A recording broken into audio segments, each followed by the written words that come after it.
कहानी की शुरुआत सीमा नाम की लड़की से होती है, जो एक घर में मिट्टी के बर्तन बना रही थी। माया किसी पार्टी में जाने वाली थी और जल्दी ही वो तैयार होकर घर से चली जाती है। सीमा माया के ही घर में रहती थी और घर का ख्याल भी रखती थी। वैसे माया अपने घर में एक स्कूल चलाती थी, जहां वो औरतों को मिट्टी के बर्तन बनाना सिखाती थी। जब वो घर पर नहीं होती थी, तो सीमा औरतों की मदद करती थी। सीमा को भी अच्छे बर्तन बनाना आता था, लेकिन वह अभी भी माया से काफी पीछे थी। हमेशा की तरह आज भी सीमा ने रात का खाना बना लिया था। माया को गए हुए काफी समय हो गया था, इसलिए सीमा घर आ जाती है और उसके साथ जिवो नाम का आदमी भी था। माया सीमा को बताती है कि जिवो मुझे पार्टी में मिला था और वहीं हमारी दोस्ती हो गई।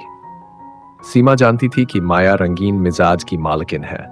वो भी गर्म हो गई थी और अपनी प्यास बुझाना चाहती थी, लेकिन उसके पास कोई रास्ता नहीं था। थोड़ी देर बाद जिवो चला जाता है और उसके जाने के बाद सीमा अपने कमरे में सोने लगती है। वैसे सीमा को आज नींद नहीं आ रही थी। इसी दौरान माया उसके कमरे में आकर कहती है, जिवो मेरी प्यास नहीं बुझा पाया, अब तुम्हें ही अपना जादू दिखाना पड़ेगा। माया की बात सुनकर सीमा खुश हो गई और देखते ही देखते दोनों एक दूसरे की प्यास बुझाने लगती हैं। माया एक विधवा औरत थी। भले ही सीमा उसकी स्टूडेंट थी, लेकिन फिर भी दोनों में रिश्ता था। वैसे माया आदमियों के साथ भी संबंध बनाती थी और सीमा के साथ भी, लेकिन सीमा को आदमी पसंद नहीं थे, इसलिए वो सिर्फ माया के साथ अपनी प्यास बुझाती थी। अगले दिन दोनों साथ मिलकर नाश्ता करती हैं और फिर सीमा एक मंदिर में चली जाती है।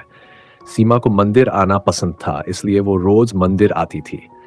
इसके बाद वो बाजार में जाकर दारू खरीदती है, क्योंकि माया काफी दारू पीती थी और उसी ने सीमा से दारू लाने को कहा था। कुछ देर बाद जब वो घर वापस आई, तो उसे दरवाजे पर जॉय नाम का लड़का मिलता है। जॉय भी मिट्टी के बर्तन बनाना सीखने आया था। माया सीमा को बताती है, मुझे जॉय का फोन आया था। ये दूसरे शहर में रहता है, लेकिन जब तक ये बर्तन बनाने में माहिर नहीं हो जाता, तब तक हमारे घर में ही रहेगा। सीमा को जॉय का घर में रुकना पसंद नहीं आता, लेकिन वो माया के फैसले के खिलाफ नहीं जा सकती थी। थोड़ी देर बाद माया जॉय को कपड़े देती है ताकि वो उन्हें पहनकर बर्तन बनाने का काम कर सके। जब जॉय कपड़े बदलता है और उसका शरीर देखकर माया गर्म हो जाती है। कपड़े बदलने के बाद जॉय बर्तन बनाने लगा। माया का ध्यान उसके काम पर कम और उसके शरीर पर ज्यादा था। रात को तीनों मिलकर खाना खाते हैं और माया खाने के साथ साथ दारू भी पी रही थी।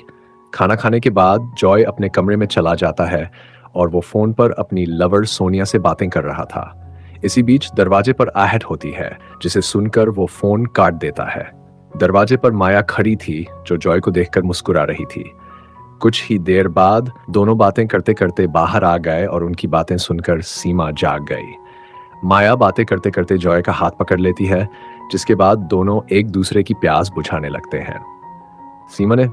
सीमा ने भी दोनों को थी।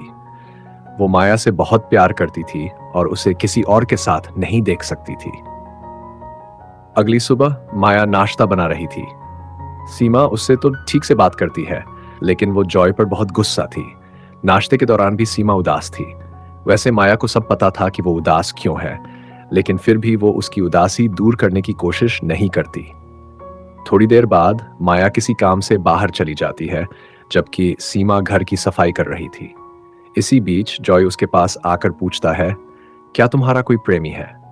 सीमा उसे बताती है, मेरा कोई प्रेमी नहीं है। अब जॉय उससे कहता है, मैं तुम्हारी प्यास बुझाना चाहता हूँ।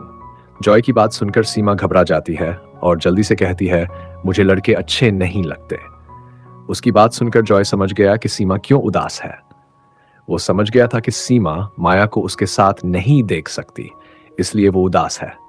उसके पूछने पर सीमा भी मान जाती है कि वो माया से प्यार करती है। एक रात जब वो बारिश में भीग रही थी, तो माया और उसके पति रियो की नजर उस पर पड़ती है। उन्हें सीमा पर तरस आ गया था, इसलिए वो उसे अपने घर ले आते हैं। सीमा उन्हें सब बताती है कि शहर में मेरा कोई नहीं है।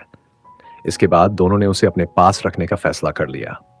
माया सीमा को बर्तन बनाना सिखाती है ताकि वह अपनी जिंदगी में कुछ कर सके।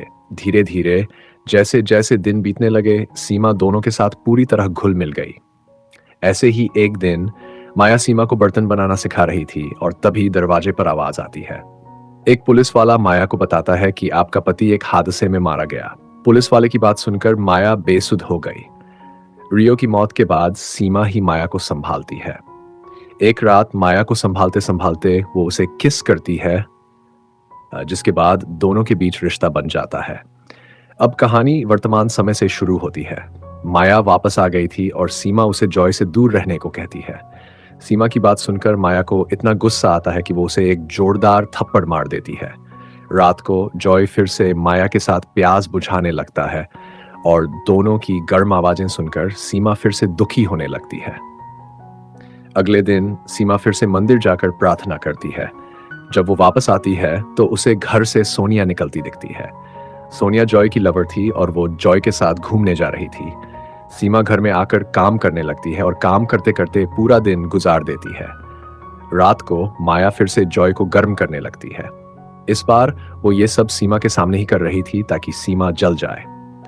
इसी बीच जॉय की लवर सोनिया घर में आ जाती है।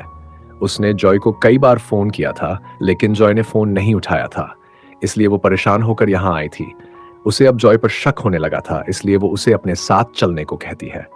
मगर माया उसे रोक कर कहती है, तुम जॉय को वो मजा नहीं दे सकती जो मजा उसे मैं देती हूं। माया की बात सुनकर सोनिया हैरान हो जाती है, जिसके बाद वो गुस्से में वहां से चली जाती है। उसके जाने के बाद माया नहाने चली जाती है, जबकि जॉय सीमा से कहता है, मैं हैरान हूं कि तुम इस पागल मैडम से कैसे प्यार कर सकती हो। उसकी बात सुनकर सीमा कुछ नहीं बोलती और तभी जॉय उसे किस करने लगता है। माया ने भी दोनों को किस करते देख लिया था। उसे लगने लगा कि दोनों के बीच रिश्ता है और दोनों मिलकर उसे बेवकूफ बना रहे हैं। दोनों माया को समझाने की पूरी कोशिश करते हैं कि हमारे बीच कोई रिश्ता नहीं है, मगर माया दोनों पर यकीन नहीं करती और दोनों को घर से चले जाने को कहती है। सीमा के बार बार माफी मांगने पर माया कहती है, मैं तुम दोनों को तभी माफ कर सकती हूं अगर तुम दोनों मेरे सामने ही एक दूसरे की प्यास बुझाओगे। माया की बात सुनकर दोनों हैरान हो गए। सीमा को पता था कि माया पूरी डीठ है, इसलिए वो उसकी बात मानने को तैयार हो गई। जॉय सीमा को रोकने की कोशिश करता है, मगर माया सीमा को एक चेयर पर बैठा देती है और फिर उसके कपड़े उतारने लगती है। सीमा का गोरा बदन देखकर जॉय हैरान हो जाता है। इसी बीच माया अपने हाथ से सीमा को गर्म करने लगती है। देखते ही देखते सीमा गर्म हो जाती है। इसके बाद जॉय उसे एक टेबल पर लिटा देता है। माया के इशारे पर जॉय सीमा की गुफा में धमाके करने लगता है। दोनों को देखते देखते माया इतनी गर्म हो जाती है कि वो भी खुद को रोक नहीं पाती। इसी बीच सोनिया फिर से घर में आ जाती है और जॉय को दो दो लड़कियों के साथ देखकर बेहद गुस्सा हो जाती है। गुस्से में आकर वो अपने कपड़े भी उतार देती है ताकि वो जॉय की प्यास बुझा सके। जब जॉय उसे रोकने की कोशिश करता है तो सोनिया उसके हाथ पर हमला कर देती है। इसके बाद वो माया को मारने की कोशिश करती है, लेकिन सीमा बीच में आकर जख्मी हो जाती है। सीमा ने अपनी जान खतरे में डालकर माया को बचा लिया था। सोनिया जॉय और सीमा को जख्मी कर घर से भाग जाती है। अब कहानी कुछ महीनों बाद माया के घर से शुरू होती है। सीमा को अस्पताल से छुट्टी मिल गई थी और वह माया से मिलने आई थी। जॉय भी अपने घर चला गया था, इसलिए घर में सिर्फ माया ही थी। जब माया सीमा को छूने की कोशिश करती है तो सीमा उसके चेहरे पर कई थप्पड़ मारती है। पहले सीमा माया से प्यार करती थी, लेकिन अब उसका प्यार नफरत में बदल गया था। उसे समझ आ गया था कि माया अपनी प्यास बुझाने के लिए कुछ भी कर सकती है। कहानी के आखिर में सीमा माया का घर हमेशा हमेशा के लिए छोड़ देती है। Thank you for watching. Subscribe जरूर करना।